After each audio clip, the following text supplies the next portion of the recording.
पहले बहिन परदेश एला पहले बहिन परदेश एला हे गे छोड़ के सावन के महीना हे गे तोरा बिना लगतै कलाई बहिन सुना सुना गे राखी में एक राखी में राखी में एक राखी में गामो ये वो बहिन राखी में राखी में एक राखी में गामो ये वो बहिन राखी में राखी में एक राखी में गामो ये वो बहिन राखी में राखी में एक राखी में गामो ये वो बहिन राखी में राखी में एक राखी में गामो ये वो बहिन राखी में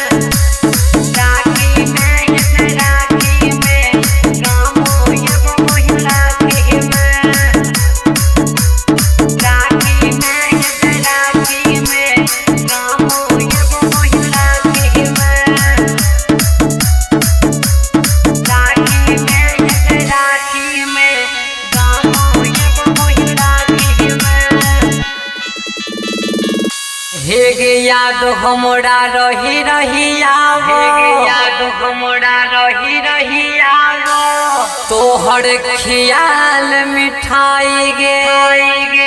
हे गे मन करे छे छोड़ के भाग जाओ परदेश के सब कमाई गे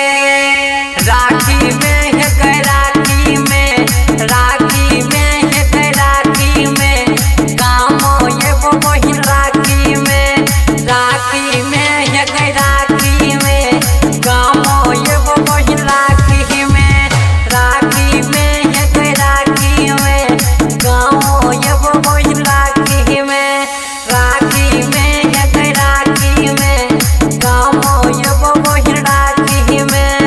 राखी में एक राखी में गामो ये वो बहिन राखी में राखी में एक राखी में गामो ये वो बहिन राखी में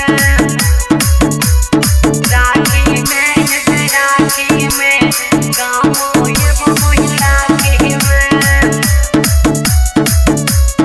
राखी में एक राखी में गामो ये वो बहिन राखी में हे कोई दिल में राखे धही राजा बहिनी कोई दिल में राखे धही राजा बहिनी ले तू भगवान के नाम गे देख लही धैल को गाड़ी